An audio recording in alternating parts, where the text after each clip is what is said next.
आइए, सुनिए, देखिए, समझिए सनातन सत्य। जैसी दृष्टि वैसी सृष्टि, दृष्टि विज्ञान। कुदरत, कुदरती रचना एवं कुदरत के कानून से शाश्वत सुख की प्राप्ति। जोधपुर के परम पूज्य महात्मा उपासक प्रोफेसर डॉक्टर सोहन राज तातेड़ के निर्देशन में सनातन सत्य। जैसी दृष्टि वैसी सृष्टि, दृष्टि विज्ञान।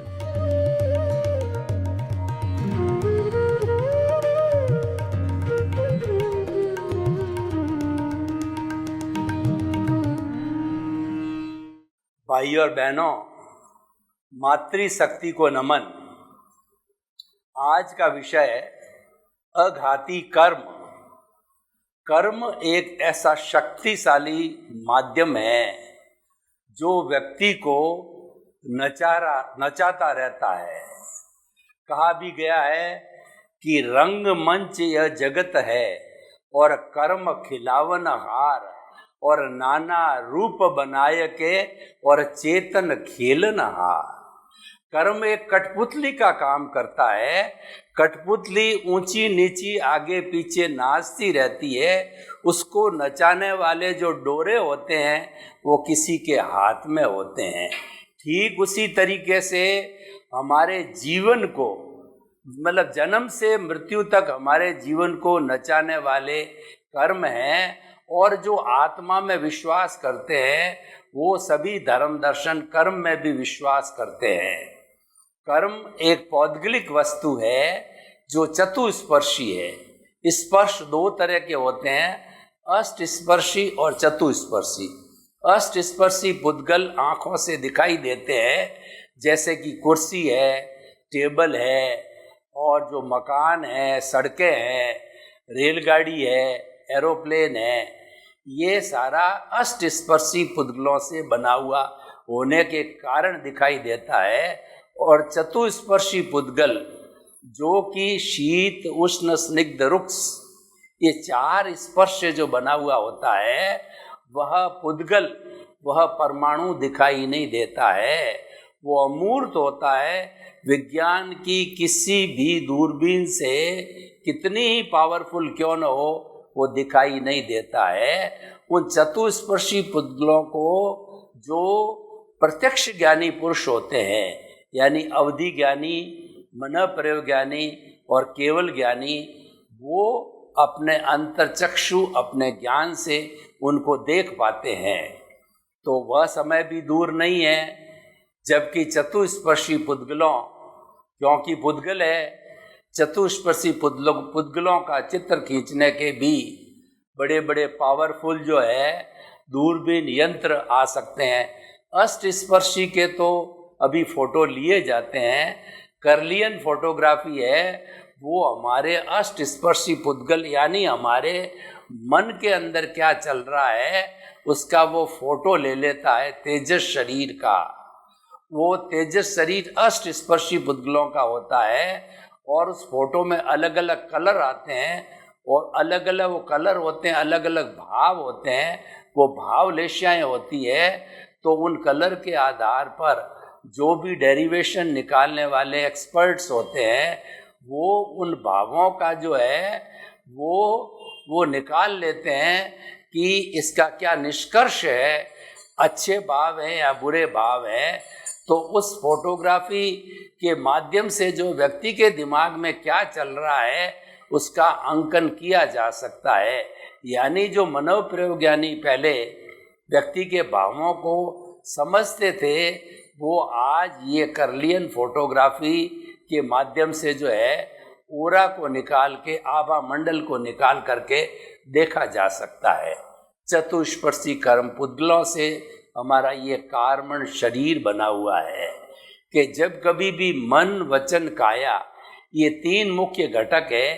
ये कोई भी क्रिया करते हैं, मन सोचता है, वचन बोलता है और काया एक्टिविटीज करती है।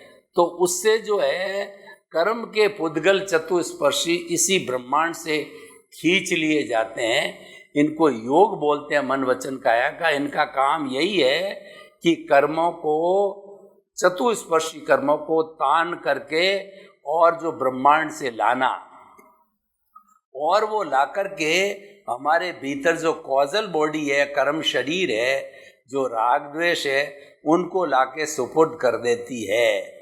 और जब ये कॉजल बॉडी के साथ में नए राग द्वेष जुड़ जाते हैं तो ये कॉजल बॉडी का घनत्व, वॉल्यूम बढ़ता जाता है और आत्मा भारी होती जाती है। तो इसीलिए ये कर्मों की बात हुई। और कर्म जब बंधन होता है, यानी कोई भी एक्टिविटी की जाती है तो कर्मों का बंधन होता है, तो कर्मों के बंधन के अंदर चार बातें एक साथ जो है वर्णित हो जाती है: प्रकृति, स्थिति, प्रदेश और अनुभाग। यानी उदाहरण के तौर पे मान लीजिए कि किसी व्यक्ति ने किसी की हिंसा की, किसी को मार दिया, तो मार देने का मतलब ये है आपने उसके अशाता पहुंचाई है। तो अशाता पहुंचाने के कारण अशाता वेदनीय कर्म है, मुख्य रूप से बंद हुआ। जो हमारी कर्मों की 8 प्रकृतियां हैं, जिसमें से जो है वेदनीय कर्म की, अशाता वेदनीय कर्म की जो है प्रकृति है, उसका बंद हुआ प्रकृति। और स्थिति का मतलब ये कर्म कितने समय तक कार्बन शरीर या आत्मा के साथ में रहेगा, उसका भी निर्धारण उसी समय हो जाता है। और प्रदेश, और कितने परमाणुओं से जो है ये कर्म एकत्रित किया गया, प्रकृति, स्थिति, प्रदेश और अनुभाग। और ये जब कर्म वापस जो है उदय और प्रारब्ध आएगा इसका अगले भाव में, तो वो किस तरह का रिजल्ट देगा, कैसा परिणाम देगा, उसकी क्या इंटेंसिटी होगी, क्या अनुभाग होगा, क्या रस होगा। जिस रस से जो कर्म का बंधन किया है, उसी रस से जो वापस अगले जन्म के अंदर भुगतान होता है।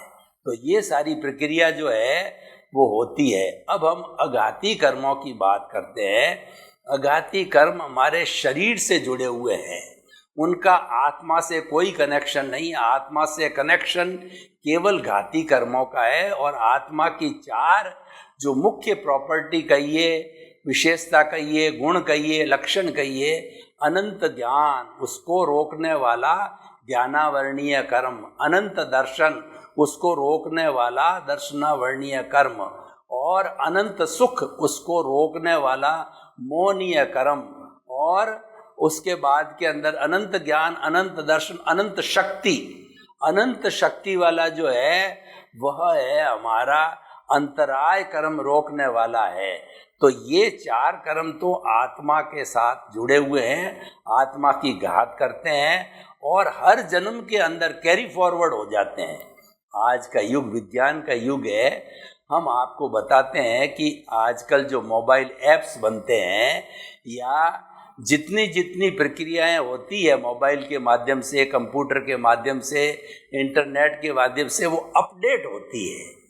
अपडेट शब्द आजकल बहुत चल गया। अपडेट के अंदर घटता भी है और बढ़ता भी है।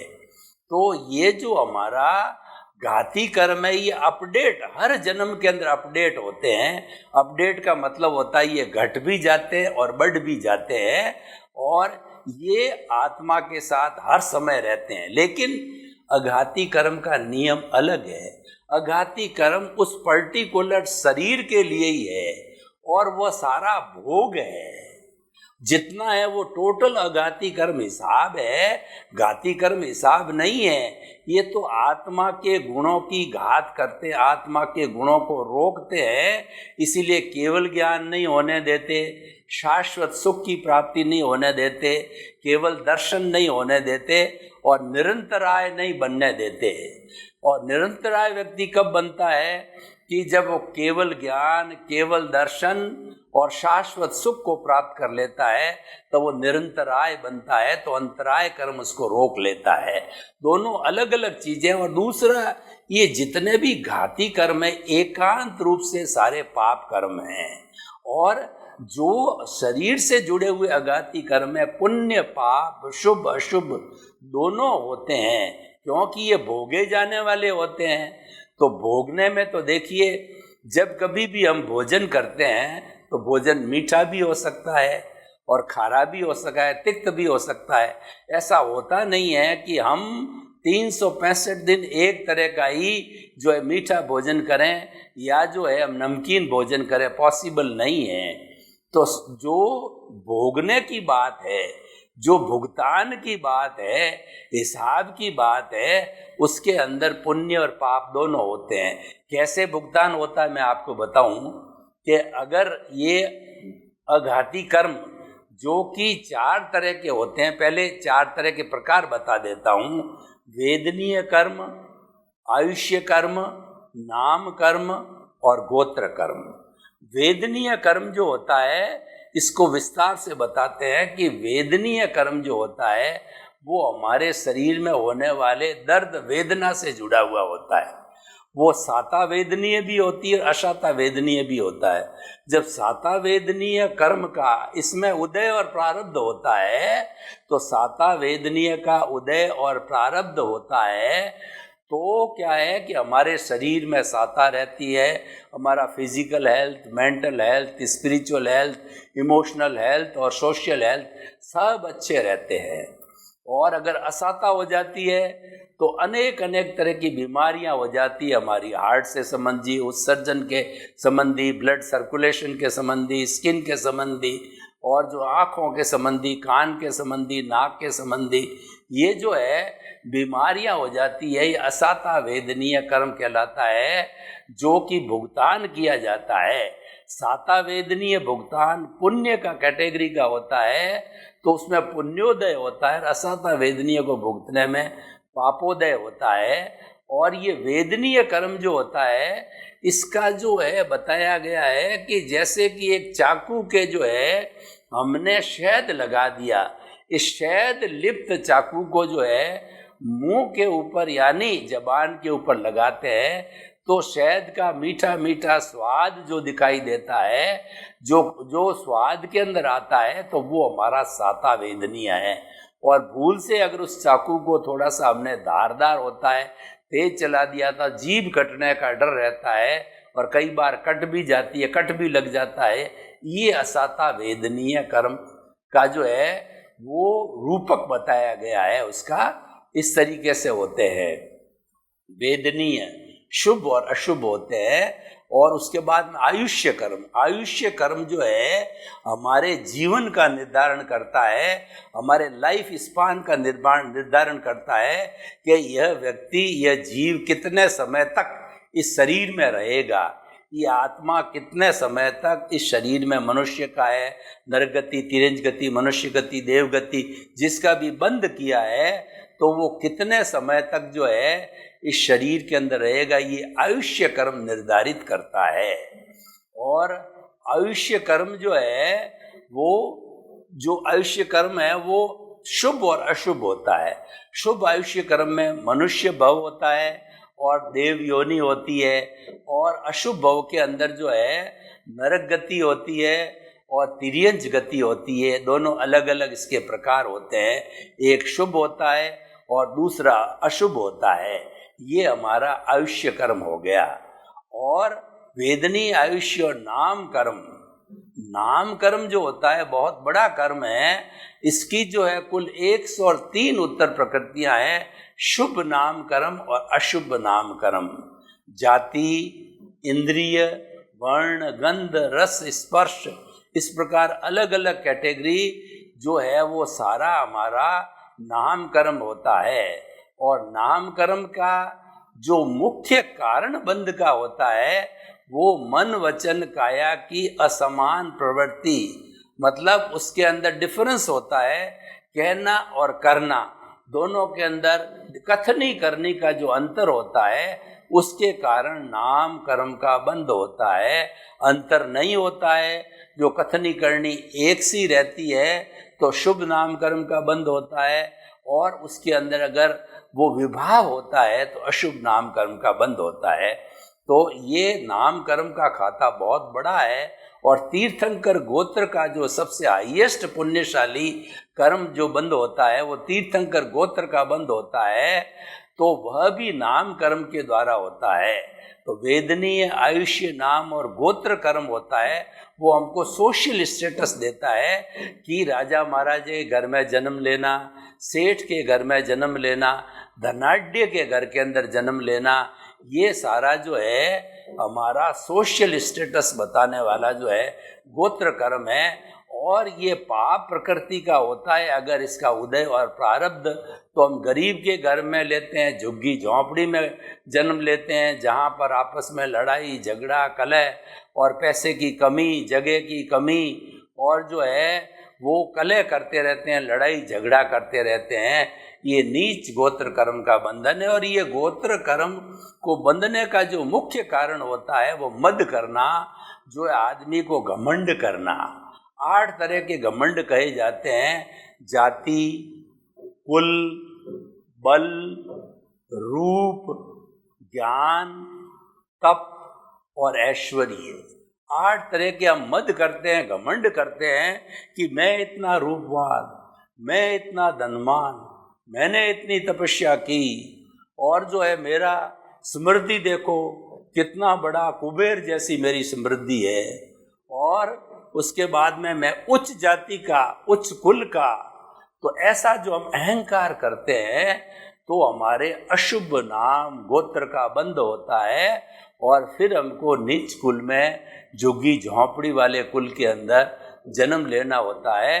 और अगर हम घमंड नहीं करते हैं तो अच्छे व्यक्ति के घर के अंदर जन्म लेते हैं, राजा के घर में, सेठ के घर में, कुलीन घर के अंदर हम जन्म लेते हैं। तो वेदनीय आयुष्य नाम और गोत्र ये 4 अघाती कर्म हैं। और इन कर्म का जो बंध होता है वो मात्र अगले जन्म का जो शरीर होता है उससे जुड़ी होता है, भोग होता है। देखिए, इन कर्मों को बांधने वाला पूर्व जन्म के अंदर, मेरा नाम सोहन राज है तो पूर्व जन्म में मान लीजिए यशवंत राज के नाम के व्यक्ति ने जो है जैसे जैसे भाव डाले, प्रतिष्ठा की, कॉजेस डाले, उसके अनुरूप जो है इनको अघाती कर्म का शुभ और अशुभ का बंध हुआ। और इस जन्म में वो द्रव्य रूप बन करके पूरा जीवन भर उसको जो है वो प्रारब्ध और उदय के अनुसार भोगते और भोग करके नष्ट हो जाते हैं। जो हमारे घाती कर्म होते हैं वो संपूर्ण नष्ट नहीं होते हैं। अघाती कर्म वो शरीर के जितने होते हैं हिसाब क्लियर किया और वो नष्ट हो गया, वो कैरी फॉरवर्ड नहीं होता है। दोनों का, घाती और अघाती का मेन डिफरेंस क्या है कि घाती कर्म कैरी फॉरवर्ड होते हैं बर्थ टू बर्थ, लेकिन अघाती कर्म जो है उसी जन्म में भोग लिए जाते हैं। नए जन्म में नए अघाती कर्म बनते हैं और वो भोगता, क्योंकि हर बार हम जन्म लेते हैं तो शरीर अलग अलग होता है। तो अलग होने से उसकी वेदना, वेदनीय कर्म अलग।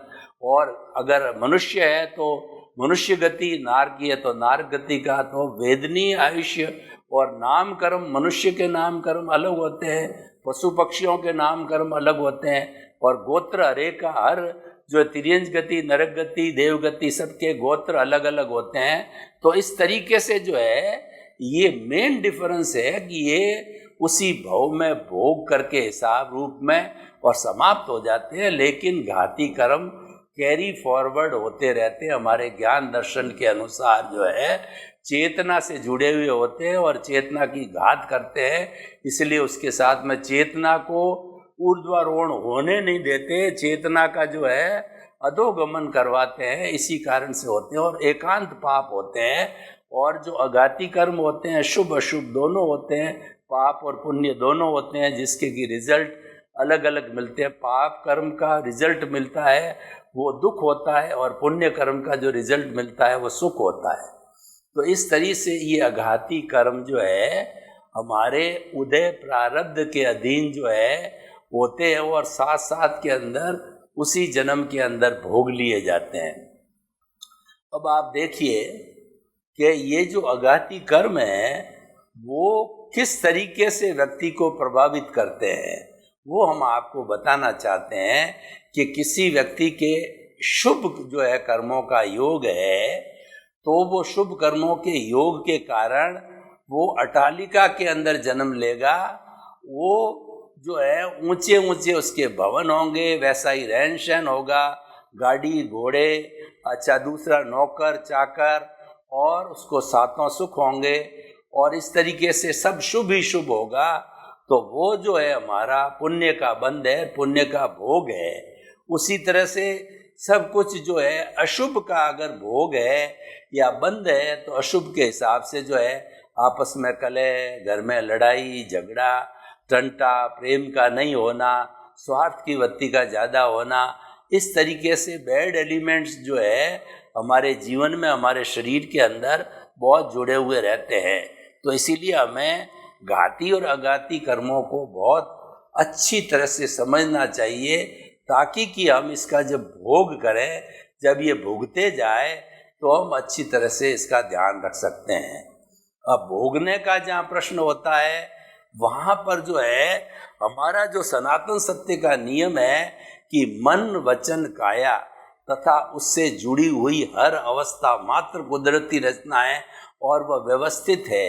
यानी जो कुछ भी हमारा इस जन्म के अंदर भोग चल रहा है, कर्मों को भोगने की जो बात है या कर्म का उदय और प्रारब्ध है, वह नियत है, फिक्स है, वह व्यवस्थित है।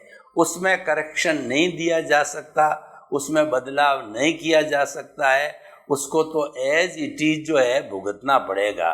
भगवान महावीर को देखिए, भगवान महावीर ने जब दीक्षा ली, राजकुमार जब वो 30 साल की उम्र में थे, तो उन्होंने जब दीक्षा ली, तो दीक्षा लेकर के और उन्होंने जो है अपने ज्ञान से, अपने प्रत्यक्ष ज्ञान से, मनोपरव ज्ञान और अवधि ज्ञान से देखा कि जो है मेरे कर्म जो है वो 23 तीर्थंकर है, मेरे अतिरिक्त उनके कर्मों का तुलना करें तो मेरे कर्म जो है वो 23 तीर्थंकरों से ज़्यादा भारी है, और मेरा जो अगला जो केवल ज्ञान होने का समय है वो सिर्फ 12.5 वर्ष का है।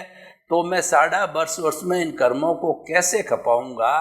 तो उनको फास्ट स्पीड से जो है खपाने के लिए वो ज्ञाता दृष्टा बन गए, और उन्होंने चिंतन किया कि मन वचन काया से मुक्त ऐसा मैं शुद्ध आत्मा हूँ। तो मन वचन काया से होने वाली हर प्रवृत्ति को वो श्रेय कर दिया कि इस शरीर को कोई काटे पीटे जले, चाहे जो है वो जो तिर्यंच गति का हो, देव गति का हो या मनुष्य गति का हो, तो मैं इस शरीर की सार संभाल नहीं करूँगा। वो श्रेय कर दिया। तो क्योंकि वो मन वचन काया से मुक्त हो गए और आत्म प्रदेशों के अंदर चले गए, आत्म प्रदेशों में रह करके उन्होंने केवल 12.5 वर्ष एक ही चिंतन किया कि मन वचन काया से मुक्त ऐसा मैं शुद्ध आत्मा हूँ, सनातन सत्य को प्राप्त किया, कुदरती रचना और कुदरत के कानून को गहराई से समझा, पालन किया। तो ये सब जो है होने के कारण उनको शाश्वत सुख रूपी जो है वीतरागता प्राप्त हुई। 13वें गुणस्थान में वो वीतराग बन गए, 12वें गुणस्थान में, और फिर अंतर मुहूर्त के अंदर जो है 13वें गुणस्थान में वो केवली बन गए। पिछले जन्म के उनके केवल दर्शन हो चुका था, इसलिए भगवान महावीर के भव के अंदर उनका जो है केवल ज्ञान होना बाकी था। और ऐसे जीव को कोई पुरुषार्थ नहीं करना पड़ता है, क्योंकि पुरुषार्थ होता है वो केवल दर्शन तक ही होता है, केवल ज्ञान में पुरुषार्थ नहीं होता है, वो तो केवल भोगना होता है। तो केवल ज्ञानी बन करके इस औदारिक शरीर के अंदर वो परमात्मा का रूप हो जाते हैं और वो पूजनीय परमात्मा होते हैं। और जब उनका आयुष्य नियत है, वो समय आने वाला है, तो उस समय के अंदर जो है वो उस आने वाले समय के अंदर, आयुष्य के एंड के समय के अंदर वो उसको जो है भोग लेते हैं। तो इस तरीके से जो है हमारा ये सारा घाती कर्म का विवेचन है। ये अगर हम अच्छी तरह से समझें तो दोनों को हम अलग अलग कर देंगे, घाती कर्म को और अघाती कर्म को अलग अलग करने के कारण जितना भी हमारा भुगतान चल रहा है, उस भुगतान के अंदर हम विचलित नहीं होंगे, क्योंकि हम चिंतन करेंगे कि सारा भुगतान है ये मेरे द्वारा ही पूर्व जन्म के अंदर इकट्ठा किया हुआ है।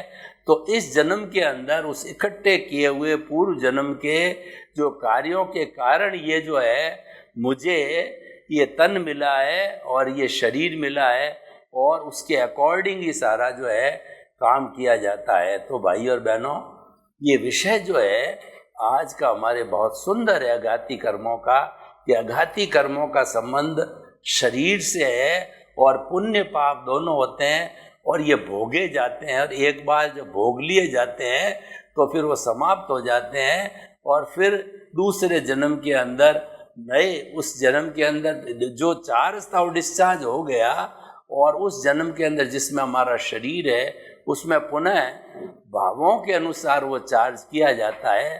अगर भाव हम करते हैं तो चार्ज होता है, और भाव नहीं करके हम मात्र ज्ञाता दृष्टा रहते हैं और अपने में मस्त हो जाते हैं, स्वयं का स्वाध्याय करते हैं, तो ऐसी स्थिति के अंदर नए कर्मों का फिर जो है हमारे बंध नहीं हो सकता है।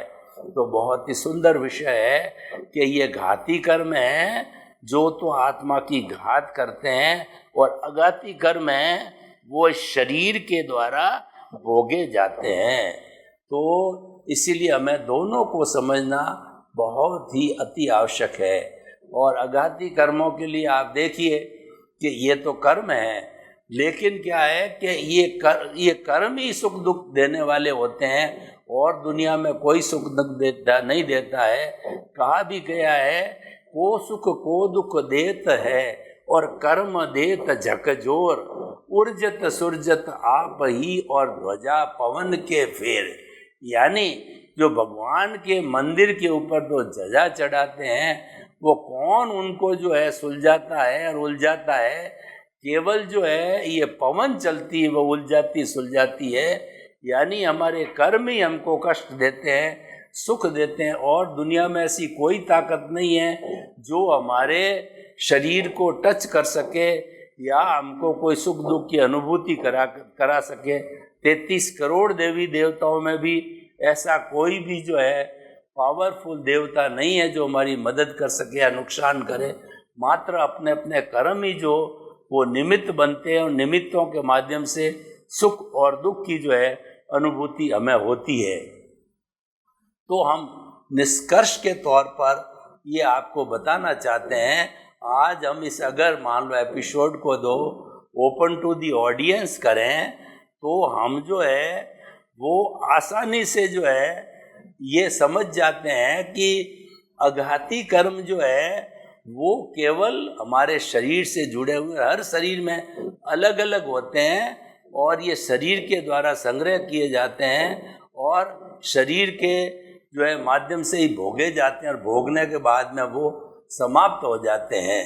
तो भाई और बहनों, ये जो हमारा कर्म का सारा अकाउंट है ये हमें बहुत क्लियर होना चाहिए इसके बारे के अंदर, क्योंकि अगर हमने कर्म, उसके कारण, उसके निवारण और जो है वो क्यों बनते हैं, सारी स्थिति को हमने समझ लिया तो हम इस तरीके से व्यवहार करेंगे कि हमारे नए कर्मों का बंधन हो ही नहीं। यानी हम जो है शुद्ध अवस्था में, शुद्ध अवस्था होती है ज्ञाता दृष्टा अवस्था, यानी आत्मा जब अपने मूल स्वभाव के अंदर आ जाती है तब हम ज्ञाता दृष्टा बनते हैं। तो आत्मा के मूल स्वभाव के अंदर रमण करना है, ये दृष्टि विज्ञान है, ये हमारा रियल पुरुषार्थ है। उसके लिए जो है हमारे मन वचन काया तथा उससे जुड़ी हुई हर अवस्था मात्र कुदरती रचना है और वह व्यवस्थित है, ऐसा हमें पूरा ध्यान के अंदर रखना जरूरी होता है। सर्वे भवन्तु सुखिनः, सारे संतु निरामया, जगत के सब जीवों को सुख मिले, शांति मिले, आनंद मिले, प्रेम मिले और सब हिलमिल करके हम स्वर्ग को इस धरती पर उतार लें, क्योंकि जहाँ स्वर्ग होता है वहाँ प्रेम होता है, आनंद होता है, भाईचारा होता है, भातृत्व भाव होता है। तो आप सभी के प्रति मंगल भावना, शुभकामना।